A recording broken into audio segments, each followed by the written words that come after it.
parece amplio, pero la verdad vamos a tratar de puntualizar un par de cosas que, como han visto en los cuadritos, puede ser un poquito reduccionista, pero me parece que es bastante útil. Entonces, ¿qué vamos a hacer? Primero revisar aquella parte de la analítica que está asociada con la función hepática, luego ver las hepatitis más frecuentes, la cirrosis y lo que viene a ser la falla hepática aguda al final.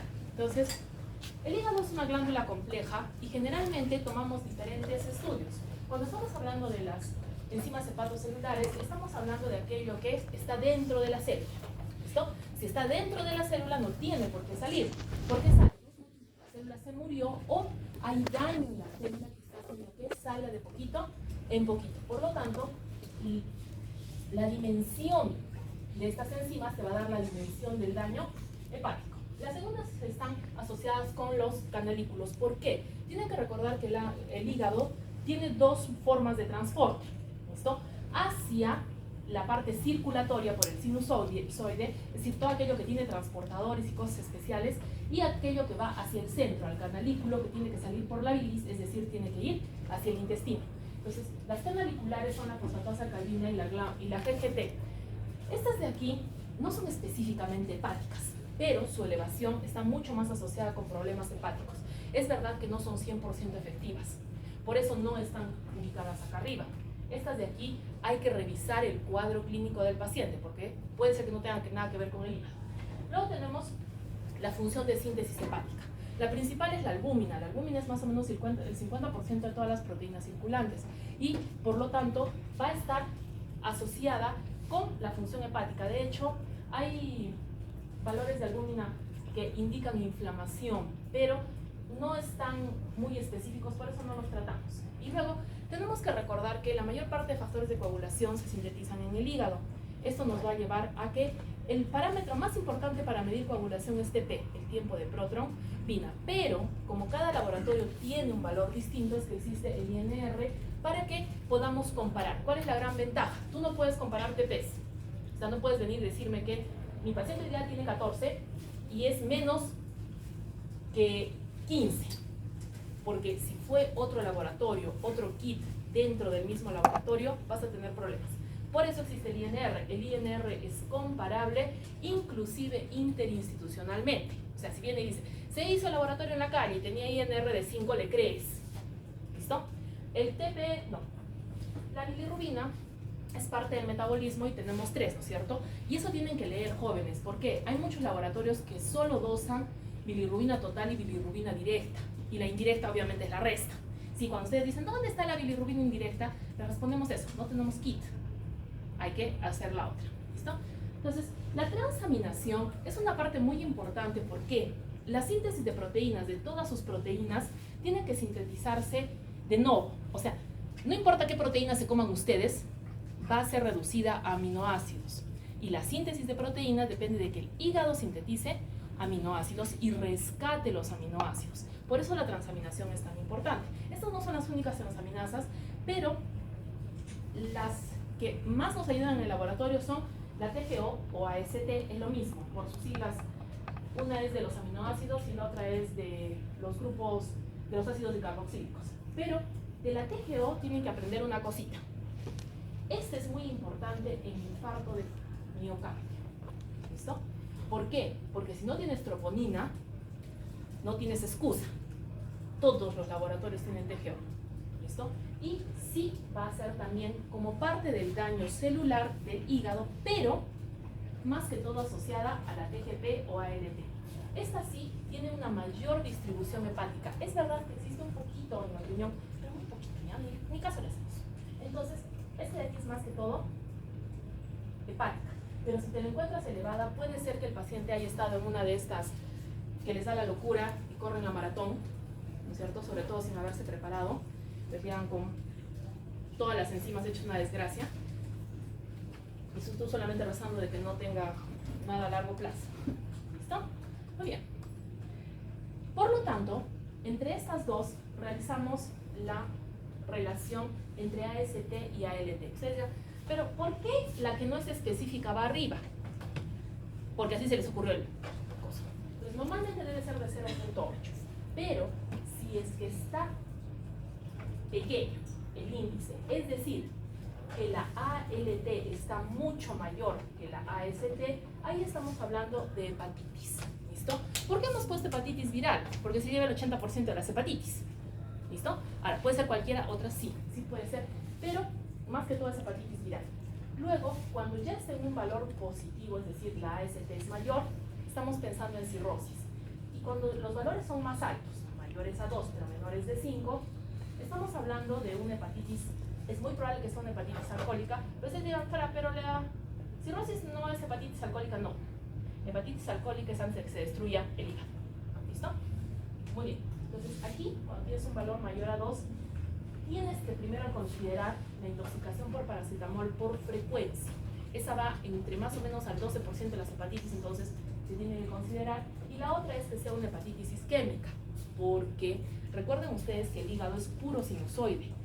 Por lo tanto, una baja brusca de la presión arterial podría llevar también a insuficiencia. Entonces, esa la tienen que tener en cuenta, porque generalmente ustedes cuando dicen baja la presión y no les parece importante y no se dan cuenta de que ese es el medio de sobrevida de hígado y riñón, y si te vas a llevar a los dos, el paciente va a sufrir. ¿Listo? Y cuando tienes valores altos realmente, mayores a 5, tienes que sospechar que esto no es hepático. Por eso les decía, la TGO es mucho más importante en infarto agudo de miocardio. ¿Listo? Entonces, para eso tienes los valores para que tengas una aproximación mejor. ¿Listo? La fosfatasa alcalina no es específica de hígado. Esta ayuda, pero a veces no va a ayudar tanto. Sobre todo porque en las alteraciones óseas en el embarazo va a salir mal. ¿Y tiene algo el paciente o la señora embarazada? No. ¿Listo? Entonces, para que sea de función hepática en cuanto a la vía biliar, tiene que estar asociada con GGTP. Si estas dos están elevadas, ahí sí puedes decir que hay un problema colestásico. Si la GGTP no está elevada, ahí hay que buscar qué cosa es. ¿Listo? En el índice R estamos relacionando la ALT con la fosfatasa alcalina. ¿Listo? ¿Para qué?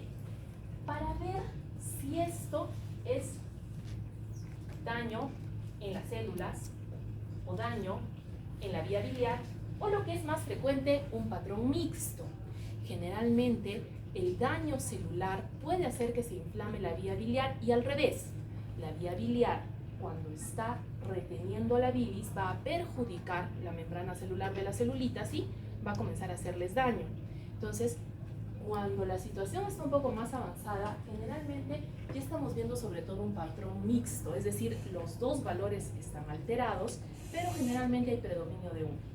Por lo tanto, apenas se ve valores alterados, tenemos que tratar de buscar la causa, porque el daño hepático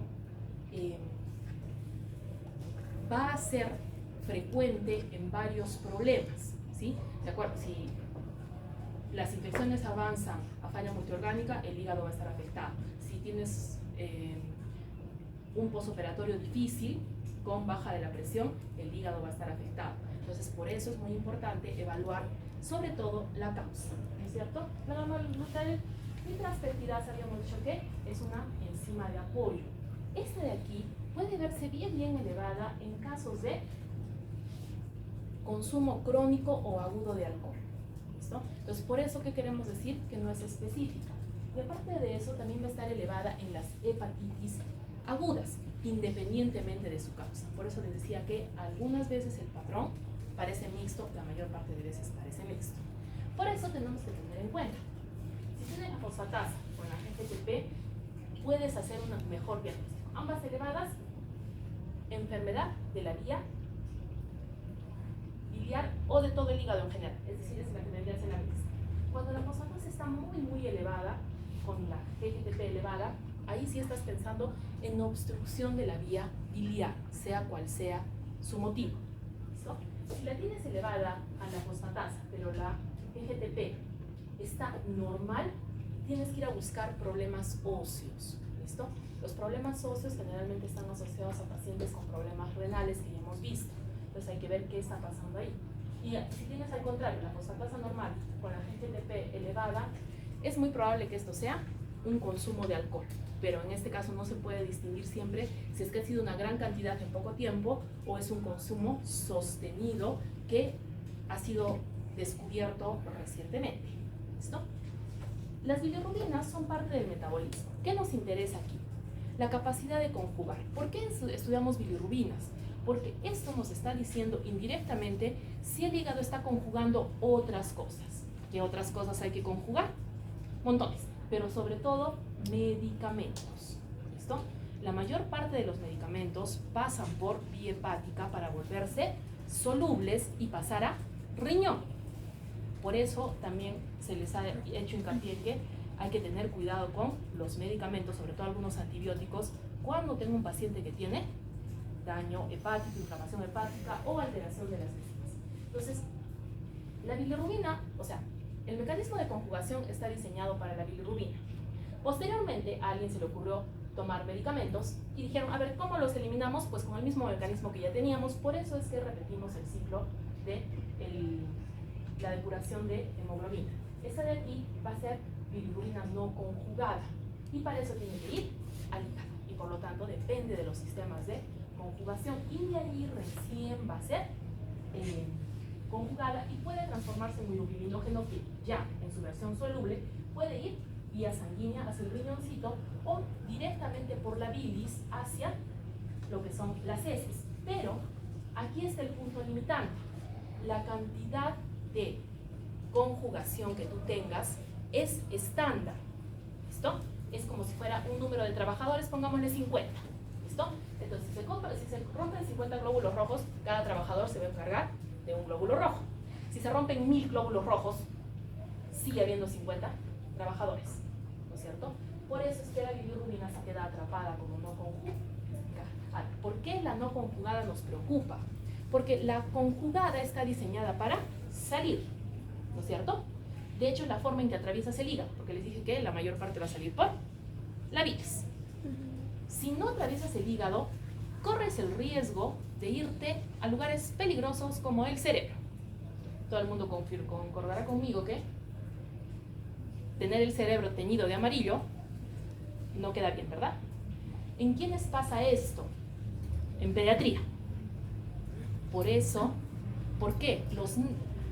Según las clases de embriología, ¿cuál es la hemoglobina de un recién nacido? ¿Por dónde comienzo? ¿Por el fondo? ¿Sí? A ver, ¿a quién? Por favor, hemoglobina de un recién nacido. De 15 a 22. Bien, promedio de 20. Jóvenes, ¿20 es normal? No. ¿Qué pasa entonces? El recién nacido naturalmente está destruyendo hemoglobina a gran velocidad. Entonces, si es que no logra conjugar, puede ir esta bilirrubina al cerebro. ¿Listo? Por eso muchos bebés van a estar amarillitos. Es preferible que se vaya a piel que a cerebro, ¿verdad? Entonces, eso es bien curioso. En los recién nacidos, la bilirrubina va igualito que en embriología, de la cabeza a la patita. Cuando llega a la pancita, estamos graves. Hospitalicen a esa criatura y denle de todo lo que tenga. ¿Listo? No se pone amarillo de completo. ¿Listo? Comienza por arriba. ¿Sí? Entonces, los bebés con ictericia recién nacidos, menores de 28 días, están en riesgo de sufrir un daño cerebral por acumulación de bilirrubina no conjugada. Eso no les pasa a los adultos. Los adultos ya tienen barrera hematoencefálica más definida, entonces no van a estar en riesgo. Pero apunta a eso, ¿no es cierto? Entonces, estábamos viendo que del metabolismo de la hemoglobina, lo que más nos interesa es la hemólisis porque es la más frecuente, puede pasar a cualquier edad. Pero existen estas de aquí, en las cuales Gilbert y Krieger-Najar hay que aprenderlos, no queda de otra. El problema aquí, ¿se acuerdan de que había los que conjugaban? Aquí no pueden conjugar porque no tienen la maquinaria completa. ¿Listo? Estos son de ley, sobre todo para pediatría. A diferencia de cuando el problema, el hepatocito está funcionando, pero no hay cómo eliminarlo hacia la bilis. Entonces, es como si tienes dos puertas, ¿no es cierto? Una es el sinusoide y la otra es el canalículo biliar. La bilis debería caminar para allá. Pero si me cierran esa puerta, la bilis, ¿qué va a hacer?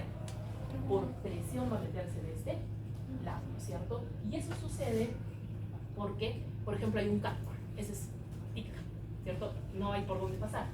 Tubing-Johnson y rotor es que no hay transportador, o sea, no hay puerta. ¿Listo? Entra la bilirrubina no conjugada, se conjuga bien bonito y le borraron la puerta de allá. Son diferentes los, ¿qué has dicho? Los transportadores, pero es la misma historia, ¿cierto? Por allá, y tú dices, ¿y ahora por dónde salgo? Pues arruinado. ¿Cuál es la gran diferencia?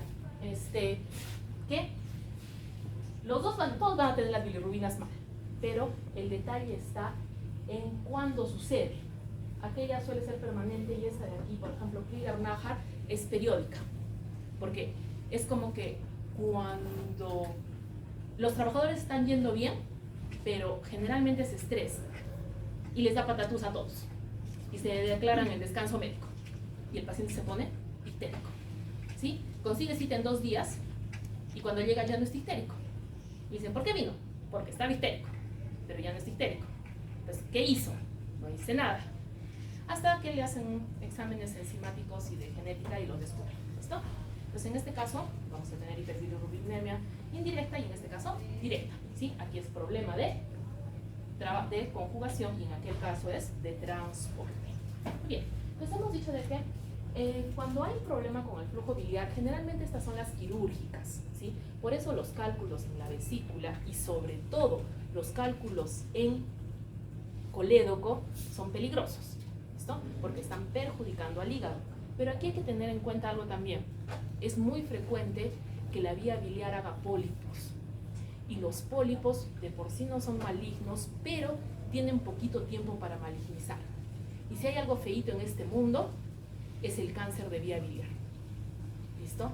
Los pacientitos sufren mucho y la única opción sería un trasplante hepático que no se hace frecuentemente en el país. De repente eso vaya a cambiar con los años, ¿no es cierto? Vamos a ver. Entonces hemos dicho que aumenta la presión porque le han cerrado la puerta al conducto biliar. Y entonces hay que recordar que la bilis contiene sustancias que disuelven grasas. ¿Y cómo está formada una celulita?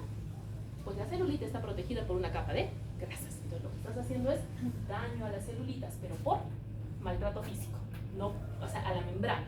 Y por eso es que poco a poco van a salir la TGO y la TG, PO-ALT-AST. Y entonces vamos a tener sobre todo las de obstrucción, fosfatasa alcalina y GGTP aumentadas, pero las hepáticas en sí van a estar un poquito. ¿Pero por qué están un poquito?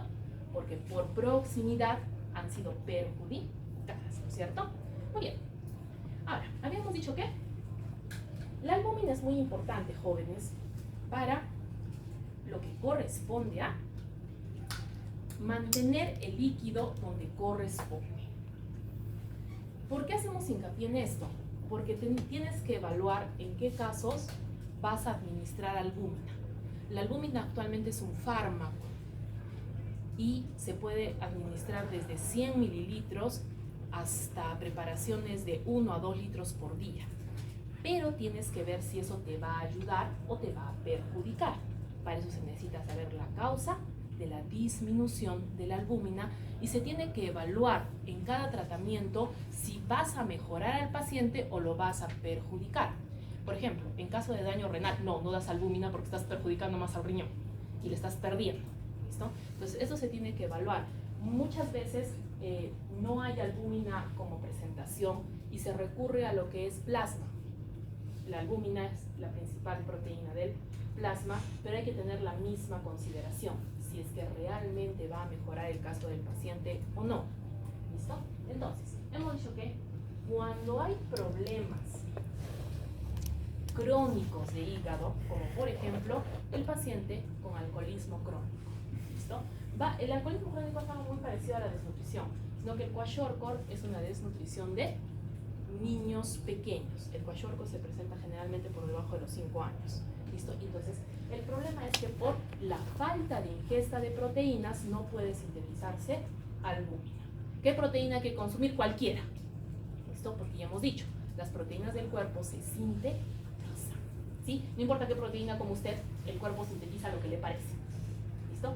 Entonces, eso de tomar colágeno para mejorar las articulaciones es controversial, cuanto menos, pero habría que ver, ¿cierto? Muy bien. Luego, otro problema puede ser de que el hígado esté trabajando, pero esté perdiendo mucho. Aquí tenemos otro ejemplo, el síndrome nefrótico, donde está perdiendo 3.5 gramos por día. El otro es las quemaduras. Nuestra piel no solamente evita la pérdida de agua, sino también la pérdida de proteínas. Entonces, cuando el paciente está quemado, sobre todo los que tienen quemaduras de tercer grado, van a estar perdiendo ahí también. Los pacientes cuando están operados han visto que a veces tienen una secreción amarillenta. Cuando se han ampollado el dedito por poner su dedo en la plancha, le sale una ampollita, el líquido es amarillo, porque ahí hay albúmina. ¿Listo? Entonces, todo ese suero que se dice contiene albúmina. Cada vez que están viendo perder suero, ¿qué está perdiéndose? Un poco de proteína. ¿Listo? Y en el caso de las enteropatías, ahí estamos viendo las que son crónicas, porque el paciente no puede comer bien y tiene como pequeñas heriditas que está perdiendo continuamente. ¿Listo? Y la otra es el incremento del catabolismo. ¿Qué sucede? Para la producción de energía está diseñada la glucosa. ¿Listo? Por eso esta guerra contra los carbohidratos tiene que parar. ¿El problema cuál es? De que los carbohidratos se gastan como energía en un límite específico. ¿Listo? Aquí, ¿qué está sucediendo? Los síndromes hipercatabólicos son, por ejemplo, el hipertiroidismo. ¿Sí? El paciente que, por más que quiera, su metabolismo va a ser mucho más acelerado. Se le acaban los carbohidratos y continúa con las proteínas. Otro hipercatabólico es el paciente que está sometido a gran estrés porque está hospitalizado en UCI. Ustedes dirán, pero está dormido. Muy bien. Estar con tubos, estar en un ambiente que hace ruiditos, estar con múltiples medicaciones, hace que entren en el catabolismo. Entonces, curiosamente, ellos necesitan mayor cantidad de proteínas. ¿Listo? Muy bien. Hemos dicho que la mayor parte de los factores de coagulación se sintetizan en el hígado. Por lo tanto, necesito tener al hígado funcionando y con una dotación de vitamina K apropiada. ¿Listo? La mayor parte de estos son vitamina K dependientes, inclusive las proteínas C y S. Tenemos que entender a la coagulación como un equilibrio. Aquí nos está faltando, no. Aquí tenemos que recordar que el factor 1 de la coagulación es fibrinógeno. ¿Listo? Entonces, esos de aquí, ¿cuál está faltando? El 8. ¿Listo?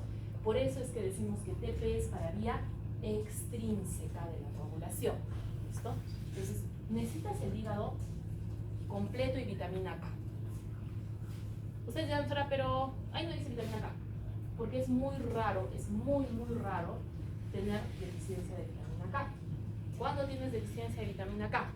Las dos más frecuentes son antibiótico-terapia de amplio espectro y ser un recién nacido. ¿Listo?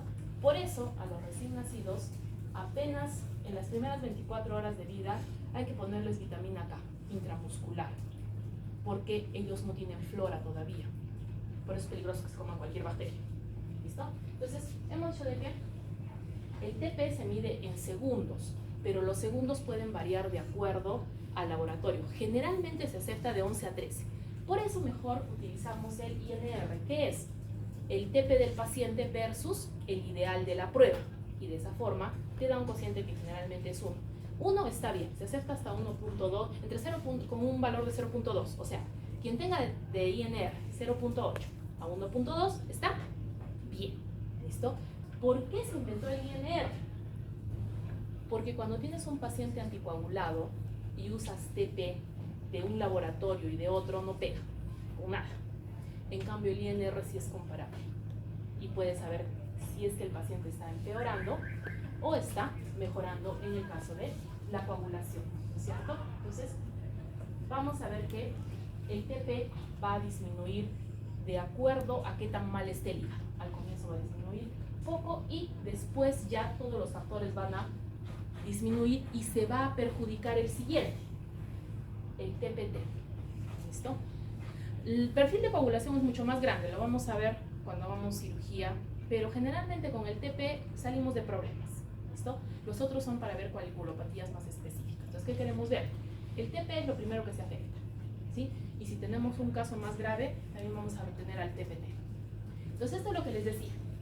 Si tenemos AST y ALT aumentadas, estamos hablando de un patrón de daño en las células. Ahora, ¿qué significa este más menos en todas las diapositivas? Que puede o no haber alteración de bilirrubinas y fosfatasa alcalina en este caso. ¿Listo?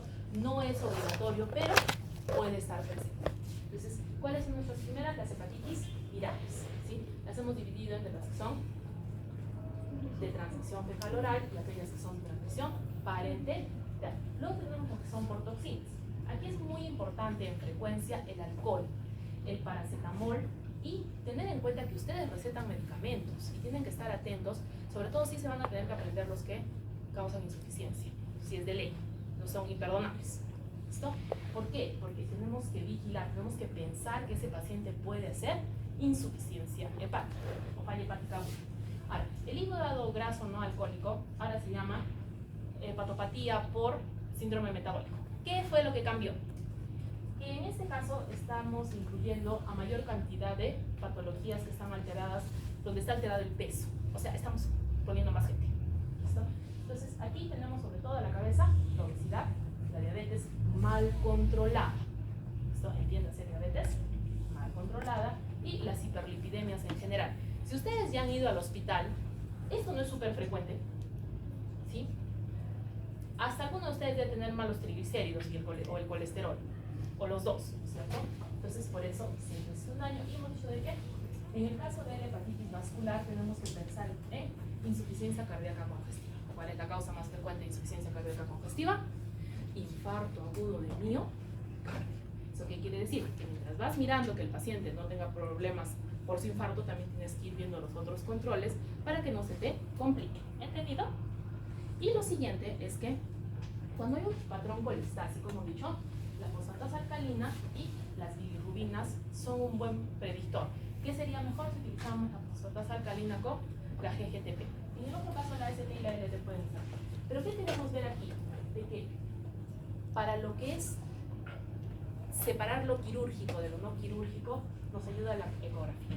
Si tienes vía dilatada, esto es coledocolitis o colangiocarcinoma, como les había dicho.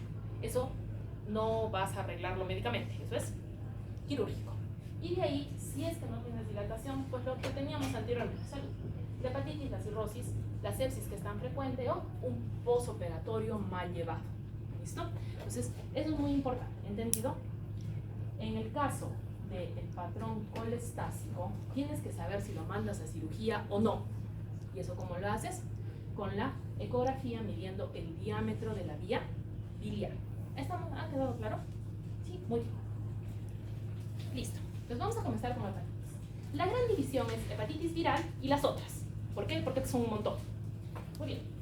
Las hepatitis más frecuentes son las que son hepatotóxicas puras. Las letritas, A, B, C, D, E.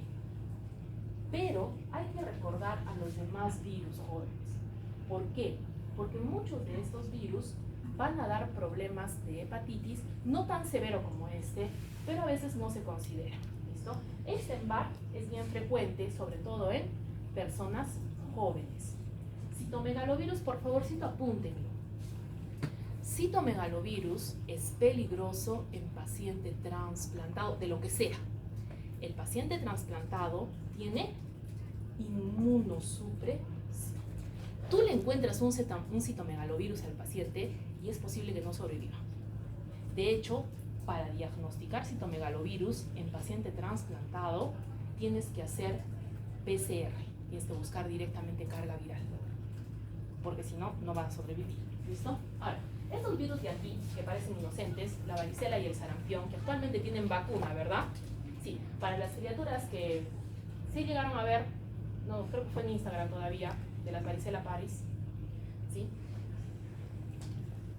En el caso en que sea una situación leve no se va a presentar, pero generalmente tiene cierto grado de hepatitis. El herpes simple está por todo lado, ¿no es cierto? Entonces también, estas de acá las tres, ¿no es cierto? Varicela, sarampión, rubiola, fiebre amarilla, en ese no tiene muchas vacunas, generalmente solamente se pone cuando están para viajar o cuando vas a ser interno en medicina. Y parte del problema también es que los problemas de coagulación se dan por falla hepática. Y lamentablemente el último, el coronavirus, que nos malogró la vida, ¿cierto? Entonces, mensaje. Las hepatitis virales son múltiples. Y por lo tanto, hay que tener en cuenta que cuando hay una infección viral, ver la posibilidad de que el hígado también esté afectado. Los virus hepatotróficos son los más frecuentes en cuanto a hepatitis y para eso la ART es la mejor de todas. Vamos a ver las otras causas que ya habíamos mencionado anteriormente. Alcohol, súper frecuente. Paracetamol, súper frecuente. La hepatitis vascular muchas veces se pasa porque es el paciente que está en cualquier tipo de hipotensión y está haciendo daño. Y por último, la enfermedad hepática esteatótica asociada a disfunción metabólica, más conocida como la sigla de NAFLD ha quedado más grabada porque es más antigua, tiene muchísimos años. Los generalmente se utilizan, más que todo se utilizan NAFLD, pero que sepan que, ¿por qué le han cambiado de nombre? Porque ha incluido mayor cantidad de infección, problemas de peso. Muy bien. Entonces, la hepatitis A es de las más frecuentes, ¿sí? Pero esto está cambiando porque hay lugares donde ya hay vacuna. Por ejemplo, aquí ya se ha instaurado la vacuna a los 15 meses. Eso recién se ha instaurado hace 2, 3 años, no tiene mucho tiempo, pero vamos a llegar a una época en que va a haber menor producción y entonces esto va a variar. ¿Qué tenemos que tener en cuenta? Generalmente estos son los niñitos del jardín. ¿Listo? Un niñito llegó con hepatitis y como estaban jugando a la ronda y nunca se lavan sus manitos, se contagiaron todos, pero ¿cuándo? Un mes después generalmente. ¿Listo? El niñito dijeron, no, se fue a su casa porque estaba amarillito, pero ya le contagió a todo el mundo, ¿cierto? Y al mes más o menos comienzan a caer todos, media clase de descanso médico por estar también amarillitos. ¿Listo? Y aquí, ¿quién es el que sufre? Los cuidadores. ¿Por qué? Porque en los adultos es mucho más grave. Lo bueno de esta hepatitis, porque muchas veces está oral, ¿cierto? Es muy raro que haya falla hepática. ¿Listo? Es el menos del 1% y por eso es que se vacuna a todo el personal de salud. De hecho, todos los internos tienen que tener vacuna contra hepatitis porque el riesgo de contagio de una hepatitis A fulminante es mucho mayor en el hospital. El síntoma que hay que recordar aquí es la disminución del apetito. Inclusive en los pacientitos antes de que se pongan histéricos no quieren comer porque están con dolor en el hipocondrio, pero ellos no lo interpretan así. Ellos sienten que su estomaguito está lleno, entonces no quieren comer y no quieren comer. Ya después se ponen histéricos y ya los llevamos para que se les diagnostique. Aquí el diagnóstico se hace con inmunoglobulina M porque es el marcador agudo. ¿Listo? Si tiene una inmunoglobulina M, tiene infección por hepatitis A. ¿Por qué? Porque no existe portador crónico. ¿Listo? Generalmente esta inmunidad es permanente. ¿Cuántas veces le va a dar una hepatitis A? Una vez. Ahora ustedes dirán, pero a mi hermanita le dio hepatitis A. Eso no significa que usted se haya contagiado.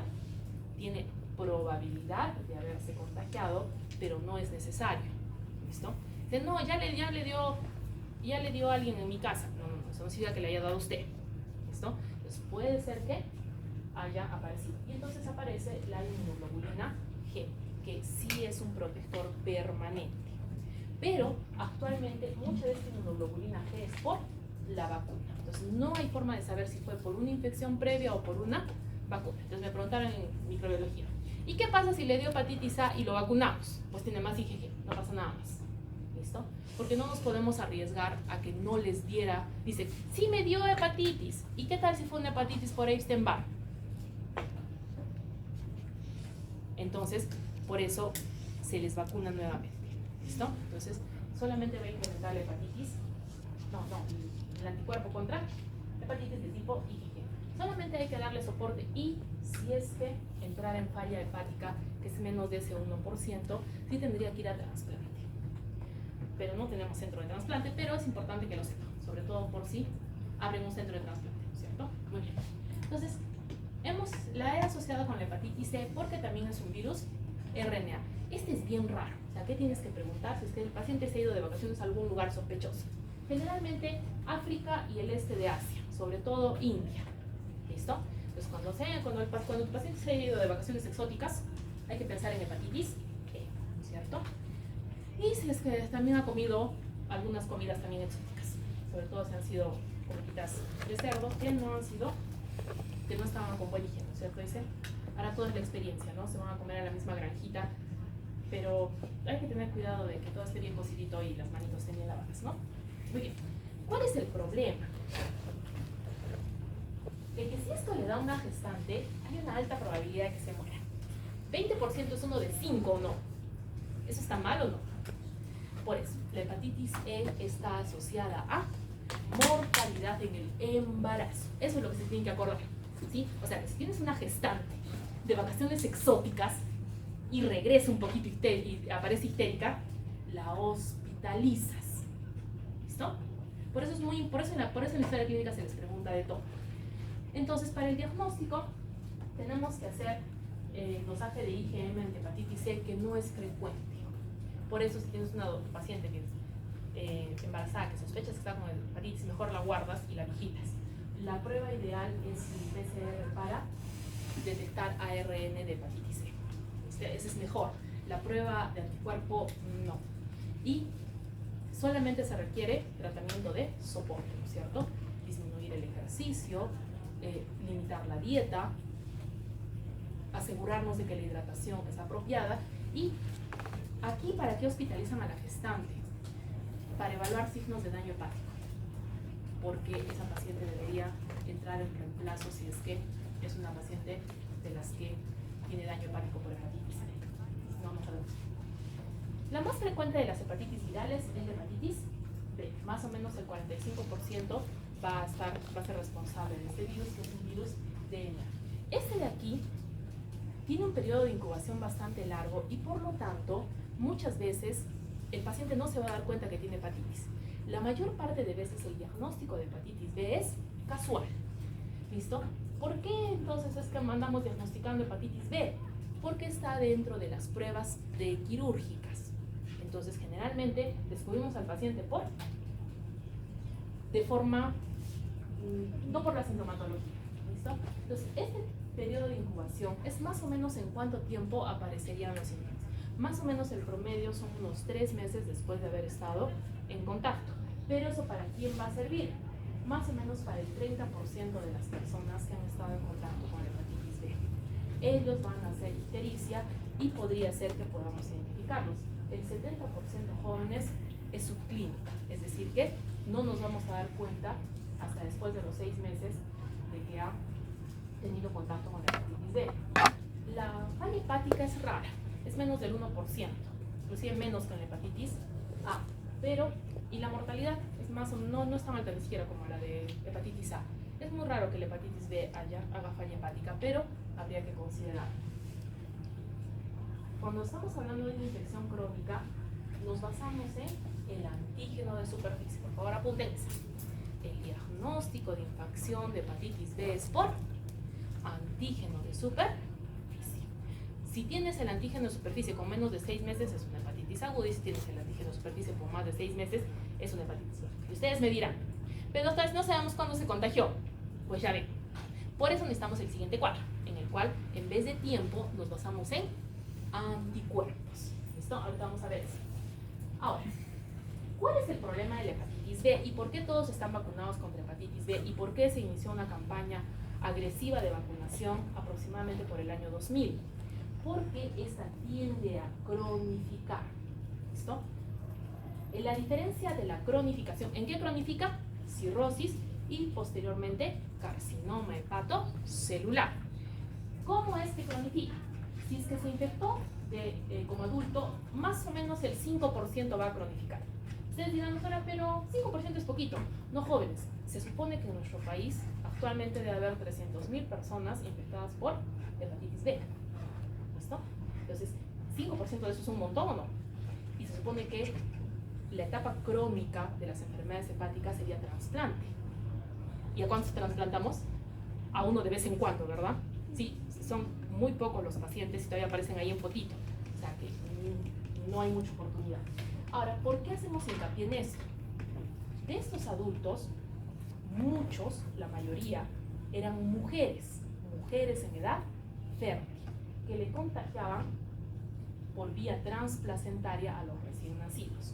Entonces, cuando el contagio es perinatal, 90% hacen problema crónico, cirrosis y hepatocarcinoma, en algunos años.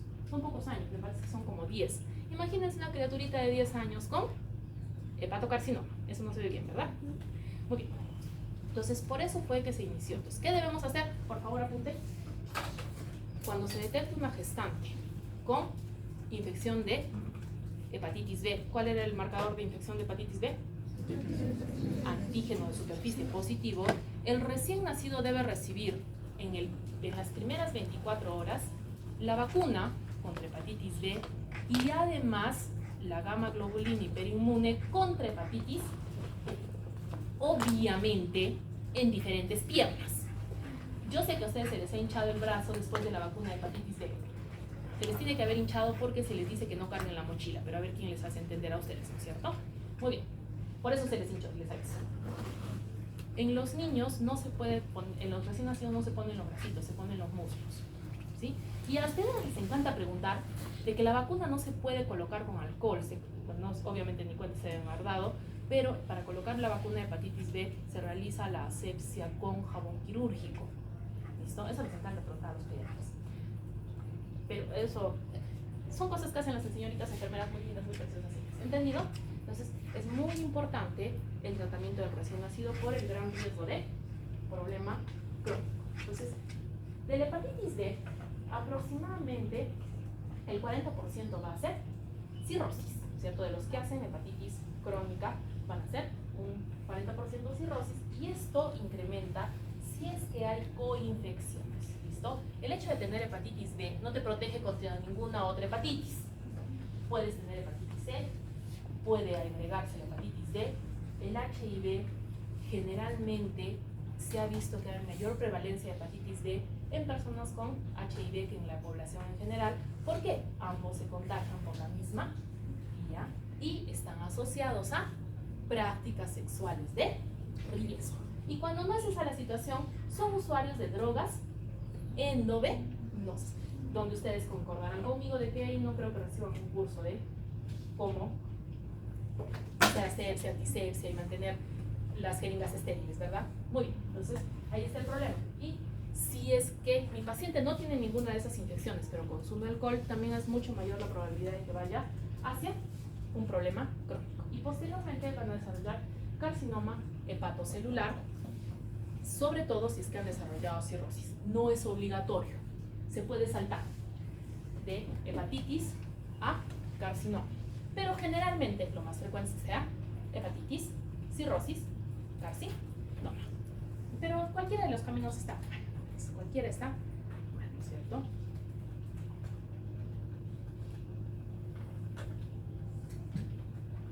Este cuadrito hay que aprenderse, sí, no queda de otra. Vamos. Hemos dicho que el marcador de infección es el antígeno de superficie. Jóvenes, un antígeno de superficie de hepatitis B nunca está bien, jamás, nunca.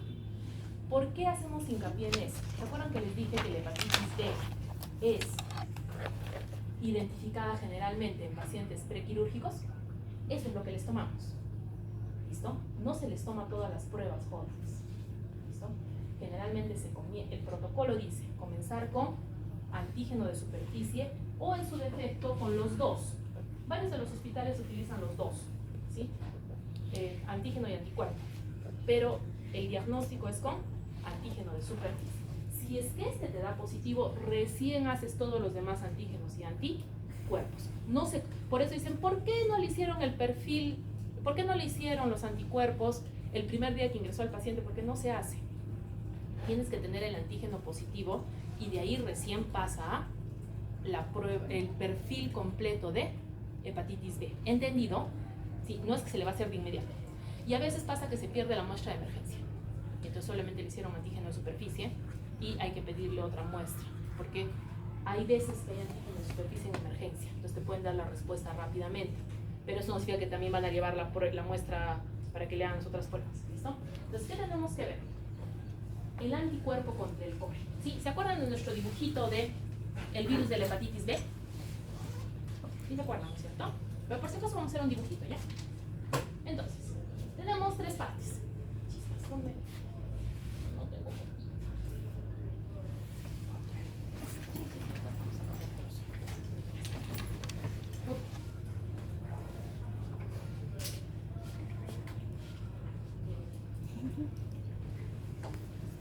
No, bro. Ha pasado varios juegos. Entonces, Te voy a comprar. fundamentos de un virus. Primero, su material genético, ¿cierto? Sí, es lo más importante y es lo que va a proteger. El material genético es lo que conocemos como carga viral. ¿Listo? ¿Cómo se llama el examen del material genético? Carga viral, ¿cierto? Luego vamos a tener una estructura de protección que se llama, en la versión oficial, cápside. En el caso de la hepatitis B, core. Y para quien se dedicó a traducir, antes de darse cuenta de que no se puede traducir así nomás, le pusieron núcleo. Pero criaturas del Señor, ese es un virus, no puede tener núcleo, por definición, ¿cierto? Sino que van a leer en muchos casos que dice de las nucleoproteínas. Son las nucleoproteínas, son las de la cápside, que le dicen core. ¿Listo? Y core lo han traducido como núcleo. ¿Listo? Entonces, para no hacernos faltas, nosotros decidimos utilizar core, que está igualito en inglés que en español. Y ya está. ¿Listo? Pero realmente es la base. Ahí está el core. Y luego tenemos la envoltura, ¿cierto? Que tiene sus proteínas ahí, y ese es el antígeno de superficie, ¿cierto? Entonces, por eso es que el antígeno de superficie es el que nos sirve de diagnóstico. Ahora, el core no se puede medir. Para medir core tienes que hacer biopsia hepática. ¿Se hace biopsia hepática? No, solamente en casos puntuales. De hecho, eso se aprende. Tienen indicaciones precisas y no se les a todo el mundo. Entonces, en el caso del core, vamos a utilizar los anticuerpos. ¿Listo? El IgM es el que aparece más rápido y por lo tanto nos habla de una infección aguda, y la IgG nos habla de una infección crónica. Sino que hay un problema chiquitín, mínimo, ínfimo, que casi no parece ser un problema. Muchos laboratorios no tienen core IgG, lo que tienen es core total. ¿Qué es el core total? IgG más IgE. La IgM dura poco, la IgM tiene menor cantidad, entonces generalmente tienen que leer. Si tienen core total, ¿realmente de qué nos estaría hablando? De IgG. ¿Listo? Y si es que tienes anticuerpo IgG, mejor, pues, ¿no? O sea, sí estamos bien, ¿sí me entienden? Entonces, ¿qué pasa si no tengo IgG, core IgG? Tengo que tener core total, uno de los dos, depende de qué han comprado. ¿Listo? Entonces, vamos por la fase aguda. Se infectó, tengo anticuerpo contra el core de hepatitis B, IgM positivo, entonces significa que es agudo. Siguiente paso, evaluar el antígeno E. ¿Qué cosa es el antígeno E? ¿Han visto las bolitas que forman el core? ¿Están bonitas ahí? Estas bolitas, antes de ser bolitas, son una proteína así, mucho más grande. Este pedazo de acá se hace bolita y va para acá. Y este pedazo de acá se pierde y se llama E. Entonces, ¿qué cosa es el antígeno E? Una parte de la proteína que va a ayudar a la síntesis del core. Por eso se llama marcador de replicación. Significa que se está produciendo nuevo virus. Por eso hablamos de una replicación activa. ¿Listo? Para que el paciente se defienda, tiene que aparecer el core IgG, y en ese caso vamos a llamar que es un caso crónico, y vamos a evaluar también el antígeno E y su anticuerpo. El antígeno E nos va a decir si sigue activo, pero si es que ya ha aparecido el anticuerpo, significa que está inactiva. ¿Listo? ¿Por qué nos aprendemos esto, jóvenes? Porque la mayor cantidad de hospitales tiene esto, pero la verdad es que mi paciente puede seguir estando infectado a pesar de que tenga anticuerpo, sí. Por eso es mucho mejor hacer el PCR, que es el conteo de la carga del material genético. Por eso se llama carga viral. ¿Listo? Entonces te dice cuántos virus están por ahí. ¿Listo? Ahora, hemos dicho que el anticuerpo contra el antígeno de superficie generalmente se toma a un paciente sano. ¿Para qué? Para ver si es que la vacunación ha sido efectiva. ¿Listo? Después de haber cumplido los 30 días de la tercera dosis, porque recuerden que para que un paciente esté protegido contra hepatitis B tiene que haber cumplido las 3 primeras dosis, necesitas un valor mayor a 10.000 unidades por mililitro. ¿Por qué hacemos hincapié en eso? Porque ha pasado varias veces de que no se alcanza ese valor. ¿Listo? Es cierto que la vacunación contra hepatitis B ha logrado controlar la mayor parte de las infecciones, pero no es infalible. Sobre todo, ¿por qué? Porque no se puede garantizar en el tiempo. Generalmente se dice que para aplicar la revacunación se tiene que hacer el control de anticuerpos. Hay personas de que con 10 años de vacuna siguen teniendo buena cantidad de anticuerpos y no necesitan. Hay personas que todos los años se tiene que colocar la vacuna de la hepatitis B porque todos los años falla, ¿sí? Solamente van a tomarse los anticuerpos, ni bien terminan de tomarse los anticuerpos y están yendo a ponerse la vacuna porque saben que por algún motivo no aumenta. Y sobre todo si son personal de quirúrgicas, hay mayor riesgo y se les exige que mantengan un anticuerpo contra el antígeno de superficie mayor a 10 miliunidades. Esto es lo que antes se llamaba antígeno australiano, hace como 1000 años, por si acaso si lo encuentran en alguna. Y si estamos hablando de un pacientito que ha sufrido, va a tener no solamente el antígeno de superficie, sino también el IgG contra el core. ¿Listo? Jóvenes, y si no tengo IgG contra el core, ¿qué me serviría aquí también? El core total. El anticuerpo total contra el core de hepatitis B. ¿Listo? Muy bien, ¿ha quedado claro? Entonces, este cuadrito hay que aprendérselo. Es el más precioso, más lindo, más hermoso. ¿Listo? Donde está todo lo que les acabamos de contar, pero junto. ¿Cuál es la enzima que marca daño hepático con mayor frecuencia? ALT o TGP, es lo mismo. ¿Listo? ¿Qué significa carga viral?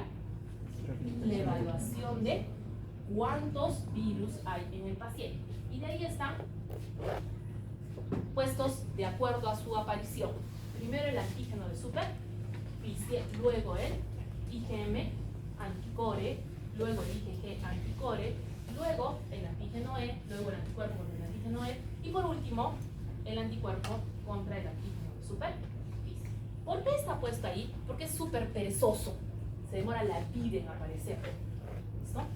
Ustedes habrán dicho, se han dado cuenta de hecho que hay que pasar los 6 meses de vacunación, que es el espacio entre las dosis, y esperar un mes más. ¿Listo? Entonces, el antígeno de superficie es súper perezoso. ¿Listo? Entonces, por eso cuando te sale un antígeno, por eso está el cuadrito, ¿vale? Entonces, ¿qué pasó? Mi paciente se ha contagiado. Generalmente hemos dicho que si aparece ictericia va a aparecer más o menos a los 3 meses y le hago, primero, ¿qué cosa? El antígeno de superficie. Como es un caso agudo, me va a salir el core positivo y ya me va a comenzar a aparecer el antígeno E también. La carga viral da positiva mucho más rápido, más o menos debe dar positiva como al mes. O sea, primero aparecería la carga viral y después aparecerían los síntomas. Esto es importante, jóvenes, sobre todo si tienen algún paciente que esté totalmente desesperado porque se ha enterado que alguna de sus parejas sexuales ha dado positivo para hepatitis B, ¿no es cierto? Entonces, sí estaría bien hacerle todo el panel, pero ¿cuál sería el más útil en esos casos? Carga viral, porque es el que tiene menor tiempo de aparición y mayor ayuda. Pero, ¿por qué no se hace en el protocolo del hospital? Porque es bien caro, jóvenes, bien caro. De hecho, solamente le hacemos carga viral a los pacientes que entran a tratamiento para control. No está dentro del protocolo de diagnóstico, sino que aquí estamos haciendo el cuadrito que está completo. Entonces, las enzimas están mal. Entonces, acabo de identificar una hepatitis aguda. La hepatitis crónica activa, ¿qué es lo que ha pasado? El cambio del anticuerpo anticore a IgG, que se mantiene la replicación por el antígeno E, la carga viral sigue estando positiva y mi paciente sigue teniendo alteraciones de transaminasas. Luego viene el portador inactivo. Es lo que antiguamente se llamaba como portador sano, sino que se dieron cuenta de que es una contradicción. ¿Cómo vas a estar sano si estás portando un virus? ¿No es cierto? No es sospechoso. ¿Qué es lo que sucede? El antígeno de superficie se mantiene, a pesar de que tienes anticuerpo contra core, y se mantiene el antígeno, es decir, hay réplica, pero la carga viral es muy bajita. El examen de carga viral tiene una sensibilidad límite, o sea, no te va a contar todos los virus que existen. Tiene, generalmente la sensibilidad está por 50 copias. Ustedes dirán, pero 50 copias es bien poquito, sí, bien poquito, pero aún así podría ser que no lo detecte. Y como es tan poquito, no va a haber alteración de enzimas, porque va pasando muy despacito de una célula a la otra y casi no lo siente el paciente. Pero sí tiene todavía el virus. ¿Cómo demuestro que tiene el virus? Porque los antígenos están presentes, ¿no es cierto? No tiene por qué tener antígenos jóvenes. Ahora, el paciente vacunado no tiene que tener nada más que el anticuerpo, ¿no es cierto? Por eso es de que generalmente se hacen los dos, el antígeno y el anticuerpo. Y hemos dicho que tiene que estar en 10 miliunidades. Ahora, ¿dónde sí sé que se curó? Porque desaparece el antígeno de superficie. Sí, entonces, este hemos dicho que es el más importante como marcador de infección por hepatitis. Entonces, este paciente sí se ha curado. ¿Y qué te van a quedar? Los anticuerpos contra el core, contra el antígeno B y contra el antígeno de superficie. Jóvenes, la probabilidad de que una hepatitis B se cure totalmente sin que nadie haga nada está entre el 5 y el 10%. O sea que hay gente que se ha contagiado y solito se ha curado. Pero quedan los anticuerpos. Si se dan cuenta, el que es vacunado solo tiene el antígeno de superficie. En cambio, el otro generalmente lo descubrimos por el core IgG o core total. ¿Sí? Si tiene eso, fue que se infectó alguna vez, pero el cuerpo sí tiene la capacidad. Ahora, ¿todos tienen esa capacidad? No. O sea, que si uno quiere averiguar si su sistema inmune funciona, puede ser, pero puede funcionar. ¿Listo? Ahora, el periodo de ventana es más o menos el periodo que se considera hasta que aparezca el anticuerpo contra el antígeno de superficie. ¿Por qué? Se considera el anticuerpo contra el antígeno de superficie como el marcador de protección por vacuna, porque ese es el que va a evitar que el virus ingrese al hepatocito. El antígeno de superficie se da cuenta que está aquí afuera. Y los anticuerpos que se producen contra él son neutralizantes, que significa que lo van a envolver completamente y lo van a botar. Entonces, no hay. Entonces, por eso es lo que se considera como periodo de ventana. El mutante precore es un problema. ¿Por qué? ¿Se acuerdan de mi proteína linda que estaba ahí para formar el core? ¿Sí? Muy bien. Si mi proteína, en vez de ser una cintita, es... ¿Qué puede ser?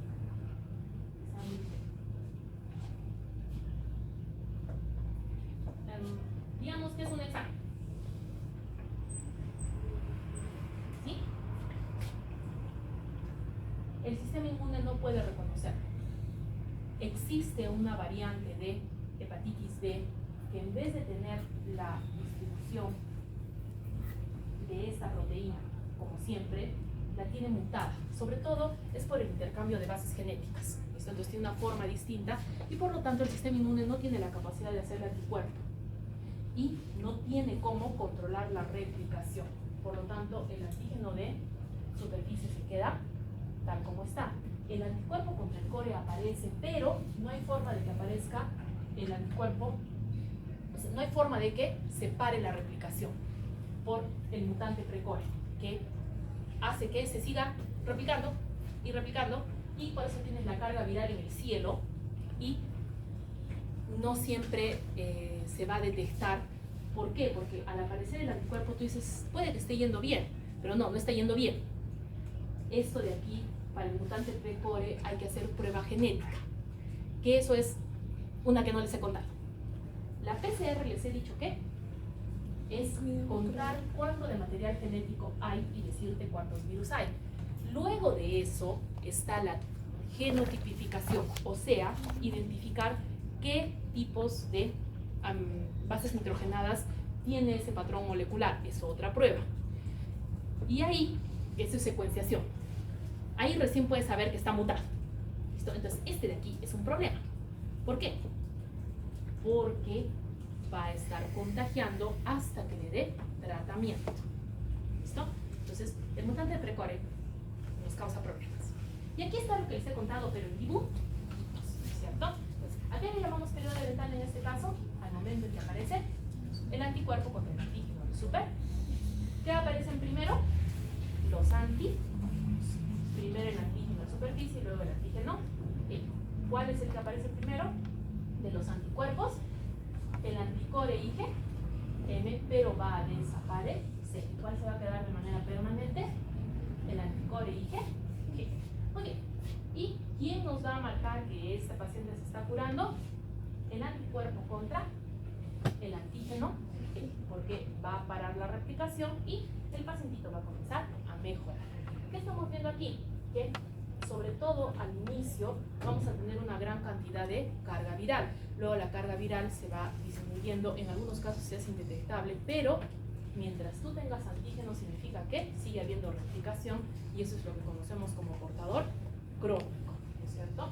Y las transaminasas sobre todo van a estar en la fase antes de que aparezca el antígeno, el anticuerpo contra el antígeno E, porque ese va a ayudar a que solito se cure el cuerpo, ya sea completa o parcialmente, pero la sintomatología va a disminuir. Entonces, por eso muchos pacientitos que no tienen mucha sintomatología, cuando su sistema inmune se encarga del virus, parcial o totalmente, ya no tienen molestias y las alteraciones de transaminasas también disminuyen. Entonces, ¿qué estamos viendo aquí? El paciente crónico. ¿Por qué se hizo crónico? Porque estamos viendo que mantiene los antígenos de superficie y el antígeno E permanentemente. ¿Por qué? Porque no aparecieron los otros. ¿Cuáles fueron los que han fallado en aparecer? El anticuerpo contra el antígeno de superficie, que ya les dije que siempre es bien perezoso, pero aquí ya ni apareció. Y el anticuerpo contra el antígeno E, que es para detener la réplica. Entonces este es el portador crónico, ¿cierto? Que trata con su virus. ¿Ha quedado claro? Sí, ¿no es cierto? Mensaje de toda esta historia. ¿Con qué se diagnostica hepatitis B? Antígeno de superficie. Muy bien, si tengo antígeno de superficie positivo, ¿qué tengo? Infección por hepatitis B, todo lo demás lo tratan de aprender, ¿vale? Muy bien. Hepatitis C. Esta, jóvenes, es frecuente. Es 10% más o menos de las hepatitis virales y es mucho más frecuente que se transmita por drogas endovenosas. Existe la probabilidad de que se transmita por las transfusiones, pero jóvenes, nunca he visto un caso. Es bien raro, ¿listo? Sino que, ¿por qué se sigue mencionando? Porque hay que tomar conciencia sobre la donación, que justamente es nuestro trabajo de responsabilidad social. Si no fuera, porque dice, ¿por qué no me dejan donar? A ver, si no sabe usted con quién ha tenido relaciones hace menos de un mes, no va a donar usted ni de broma. ¿Listo? Nos tomamos esto en serio porque esa sangre va a pacientitos con cáncer, a pacientitos recién nacidos y a señoras embarazadas. Entonces, no. ¿Listo? ¿Por qué nos volvimos tan exigentes? Porque la epidemia de SIDA se esparció en parte por la donación de sangre. En la época entre el 70 y el 80, la donación de sangre se estaba promocionando, pero recién apareció en el 80 el VIH, y las pruebas de VIH recién aparecieron entre el 86 y 87. O sea que imagínense todos los años de gente aparentemente sana, buena onda, donando sangre. Todo un drama. ¿Listo? Pues por eso, nos tomamos la donación de sangre en serio. Ya nos ha pasado. No vamos a repetirlo, ¿verdad? Muy bien. Y luego, la mayor parte de la transmisión es por vía sexual, asociada por lo tanto a las demás hepatitis. Muy bien. La incubación es larga y por eso a veces el paciente no se da cuenta. ¿Por qué? El 80% no tiene síntomas suficientes, ¿no es cierto? Le puedo decir, sintió como una gripe, pero 10 a 20% te hacen ictericia. Generalmente no hace insuficiencia hepática, es muy raro que haga, y en algunos casos existe la posibilidad de que el paciente se cure de la hepatitis C, sobre todo cuando tiene un HLA del tipo 2 y L28B, ¿sí? Jóvenes, eso es bien raro. ¿Listo? Entonces sí, ha habido pacientes que se han contagiado y se han curado ellos solitos, pero asociados a ese HLA, que es bien raro, jóvenes, ¿sí? O sea, sí puede haber pasado, por si acaso se encuentra un caso clínico. En este caso el problema es la transición hacia la cronicidad. 85% es bastante alto y más o menos 20 a 30% de estos van a ser cirrosis en los próximos 20 años. Teniendo en cuenta que el contagio de esta enfermedad es aproximadamente por todas las virales que son por transmisión sexual, su pico está alrededor de los 30 años. Si le sumas 20 años, en 50 años mi paciente ya tiene el hígado malogrado, ¿no es cierto? Y todavía le faltan 20 años de trabajo, o sea, que imagínense. ¿Cuándo incrementa el riesgo? Si es que el paciente que se ha contagiado es varón, consume alcohol o además también tiene infección por VIH, ¿no es cierto? Cada vez que se diagnostica un paciente con cirrosis, entre el 1 y el 4%, además, la causa de la cirrosis ha sido la hepatitis C. ¿Listo? Entonces, este es un problema que no tiene mucha sintomatología y a veces por eso no se ve.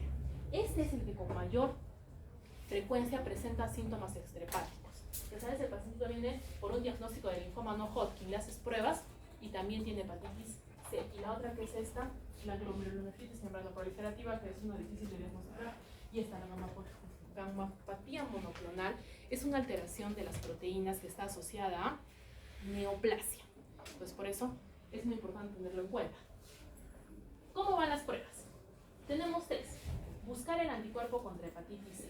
Aparece generalmente a las 6 semanas, pero jóvenes, para lo único que sirve es para el diagnóstico, porque no previene. O sea, te puedes infectar por un genotipo diferente, como vamos a ver ahorita, y te puedes infectar varias veces también. O sea, no dice nada.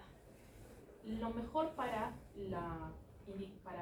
ver la enfermedad es la carga viral, buscando el RNA, y este de aquí se utiliza tanto para el diagnóstico como para el tratamiento. Si es que el paciente responde al tratamiento después de 12 semanas, la carga viral tiene que hacerse indetectable o disminuir considerablemente. Los genotipos son 6 y esto te va a indicar qué tan probable es que el paciente responda al tratamiento. La hepatitis C a veces hace resistencia a los fármacos, por eso hay que hacer un seguimiento continuo. Y el genotipo 3 está más asociado a carcinoma hepatocelular, pero como les dije, no hay inmunidad, o sea, se puede infectar por el genotipo 1, luego por el 3, luego por cuando les quieran. ¿Listo? ¿Y por qué esto es importante? Porque por esta capacidad de escaparle al sistema inmune no se ha podido sintetizar una vacuna. La hepatitis C se descubrió antes que la hepatitis B, pero no se ha logrado. ¿Por qué? Porque los anticuerpos no frenan al virus. Entonces, en este caso sí no tenemos vacuna, lo único que tenemos es que la prevención para los pacientes. Entonces, ¿cuándo decimos que es una hepatitis aguda? Cuando tienes cuando has encontrado en el PCR el ARN de la hepatitis C, y si tiene o no tiene anticuerpo, no importa, ¿sí? Porque ya hemos dicho que no ayuda, ¿no es cierto? Cuando el paciente ya no tiene hepatitis C es porque la carga viral ha caído. ¿Listo? Esto es muy importante para saber que el tratamiento ha sido exitoso, pero eso no significa que no se pueda volver a contagiar. ¿Sí? Igual hay que vigilar. Y la hepatitis crónica es cuando tienes tanto la carga viral como el anticuerpo positivo. ¿Por qué estos pacientitos nos preocupan? Porque esos son los que con mayor probabilidad van a hacer cirrosis y carcinoma hepatocelular.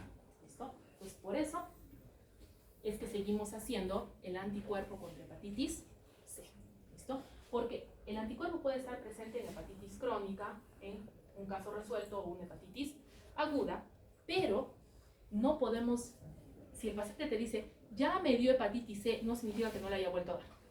¿Listo? Pues ahí hay que tener mucho cuidado. Por eso el anticuerpo ayuda para el diagnóstico, pero para nada más. La hepatitis D es un virus RNA que sobre todo se transmite por sangre y vía sexual. Esto está muy relacionado con pacientes que se van a hacer turismo exótico, ¿sí? Europa del Este son los países que se separaron de la Unión Soviética y parte de Rusia, sobre todo donde ciertas áreas del comportamiento están restringidas y por lo tanto es muy fácil el comercio sexual, sobre todo con turistas, ¿no es cierto? Porque como no están para que los capturen posteriormente, y por lo tanto hay una mayor cantidad de hepatitis D en esta zona, lo mismo que sucede en África, que tampoco tiene buenos sistemas de prevención de transmisión sexual y todo eso. Por lo tanto, tiene que estar acompañado del virus de la hepatitis B, pero hay dos versiones. Cuando los dos virus entran juntos se llama coinfección, y cuando primero llegó la hepatitis B y en otra situación llegó la hepatitis D se llama superinfección. ¿Cuál es peor? La superinfección, porque la superinfección tiene mucho mayor probabilidad de volverse crónica, ya sea en forma de cirrosis o carcinoma hepatocelular. ¿Listo? En el caso cuando se produce la coinfección, el sistema inmune puede responder, ¿sí? El 80% no va a tener consecuencias severas. ¿Listo? Entonces, ¿dónde está el problema? Para el paciente que tuvo hepatitis B y luego posteriormente se le añade la hepatitis D. ¿Listo? Muy bien. La hepatitis alcohólica. La hepatitis alcohólica es muy frecuente. ¿Listo? ¿Qué se necesita? Antecedente de consumo de alcohol. Agudo, agudo abundante o crónico continuo. ¿Listo? Cualquiera de las dos vale. Entonces, ¿qué tenemos? Que la ictericia va avanzando, hay hepatomegalia dolorosa, fiebre, y entonces, ¿dónde está la situación peor? Cuando hay ascitis, sangrado en cualquier parte, ya sea gástrico, por varices esofágicas, o también puede ser intestinal y encefalopatía. ¿Listo? Aquí vamos a ver que la alteración de la ALT, que es la más específica de hígado, no es tan alta, pero sí es curioso que la AST está mucho más alta, por eso el índice está por encima de 2. Aquí tenemos que controlar el sangrado. El sangrado es lo que te va a decir qué tan mal está esto. Si las plaquetas comienzan a caer, la bilirrubina aumenta y el INR aumenta, ese paciente está en peligro de complicarse. Eso se llama hepatitis severa. Entonces, tenemos que hacer esta formulita, el MDF, que como ustedes están viendo, utiliza el TP, que es el tiempo de Protron. Bien, entonces, eso que me está midiendo, coagulación y las bilirrubinas. ¿Por qué? Porque un índice mayor a 32 te indica que ese paciente necesita tratamiento urgente. Si no le das tratamiento, la mortalidad es muy alta. ¿Listo? ¿Y cuál es el tratamiento? En general son los esteroides, pero los esteroides han demostrado de que solamente reducen la mortalidad al mes. A los 6 meses la mortalidad sigue siendo igual. Otro tratamiento es el N-acetilcisteína, que es el antídoto de paracetamol con esteroides también, pero lo mismo, solamente disminuye la mortalidad al mes. ¿Qué supuestamente tenemos que hacer con este paciente? Trasplantarlo. Pero hay unas problemitas así chiquito. Si un paciente no ha demostrado 0 alcohol durante los 6 últimos meses, no es meritorio de trasplante, no entra a lista, ni siquiera.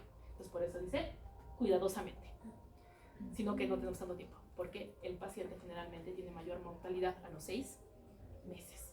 ¿Listo? Entonces por eso aquí hay que vigilar que el paciente no se complique, ¿vale? Ahora, esto del paracetamol es frecuente, sobre todo a dosis bajas. ¿Por qué? El CYP12-1 es parte del complejo citrocromoxidasa P450, ¿sí? Que yo sé que en farmacología les tenían aburridos con todos los fármacos que incentivan citocromo P450, sino que el citocromo P450 es una familia. ¿Listo? Este es solo uno de esos, sino que este es específico porque va a ser responsable del metabolismo del 5% de paracetamol siempre. El NAPI siempre se produce y es hepatotóxico, pero existe el glutatio. El glutatio no es una sustancia que está en nuestro hígado y va a poder desintoxicar. Entonces, cuando se consume desde 10 gramos de paracetamol al día, el glutatión se ha agotado en el hígado. Entonces, por eso, a partir de 10 gramos de paracetamol al día se puede generar toxicidad. ¿De eso se va a morir el paciente? No. ¿Listo? La probabilidad de muerte por esto no es tan alta. ¿Listo? ¿Dónde está el problema? Que el CYP12-1 es incentivado por alcohol. Estos sí son de memoria, jóvenes. Esto sí no hay forma. ¿Listo? El caso clínico, ¿qué va a decir? Es un paciente que toma alcohol y se ha tomado 10 gramos de paracetamol. Por lo tanto, ¿qué tiene? Intoxicación, ¿cierto? Muy bien. De los anticonvulsivantes, fenitoína y carbamazepina son los que con mayor frecuencia incentivan al citocromo. Y de los antituberculosis, rifampicina e isoniazida. ¿Cuál quiero que aprendan? Iso. Jóvenes, isoniazida es la primera causa de hepatotoxicidad en el tratamiento contra tuberculosis. Es su obligación vigilar vitamina B6, ictericia y prurito en un paciente, sobre todo si es mujer y está iniciando con el esquema RIPE. ¿RIPE qué significaba? Rifampicina, isoniazida, piracetamida y etambutol. ¿Listo? Ese es imperdonable. ¿Listo? ¿Cuál es imperdonable? La isoniazida incentiva, en general el citocromo P450, pero en particular al CYP2E1. Los dos primeros, la primera semana generalmente no presenta síntomas, porque recuerden ustedes que 10 gramos tampoco es tanto, ¿no es cierto? Bueno, sí es bastante. Pero son pacientes sobre todo que están con dolor y a veces no se dan cuenta y se toman el paracetamol muy seguido. Generalmente la mayor parte de veces no es intencional. sino que se lo están tomando muy seguido. Si es que ha sido algo intencional y lo logramos identificar con menos de 4 horas, el lavado gástrico con carbón activado ayuda para retener, porque no se absorbe tan rápido por vía digestiva. Pero si es que ya han pasado más de 72 horas desde la ingestión, N-acetilcisteína vía oral o intravenosa va a funcionar, pero si es que es un caso grave, en este sí sería meritorio de trasplante hepático. ¿Listo? La N-acetilcisteína suele funcionar bien. ¿Sí? Muy bien. Hemos dicho que sigue la hepatitis vascular. La hipotensión severa hace que tanto la AST como la ALT incrementen a más de 1000 unidades y luego viene la LDH que también se eleva bastante. ¿Listo? Hemos dicho que la disfunción metabólica a quienes incluyan todo el síndrome metabólico. Diabetes, obesidad, dislipide, todos los que han hecho nutrición. Eso. Pero vamos a seguir utilizando una LD porque es la que más me acuerdo, porque ponen un poco de esta así, ¿vale? Muy bien. Tiene que haber grasa en el hígado, pero sin consumo de alcohol y sin causa conocida, ¿no es cierto? Si tiene hepatitis A, B o C ya, pues no cuenta, ¿no es cierto? ¿Qué es lo que pasa? Tenemos que distinguir el caso en que solamente es el acúmulo de grasa, esteatosis sin inflamación, y el acúmulo de grasa que es con inflamación. ¿Por qué?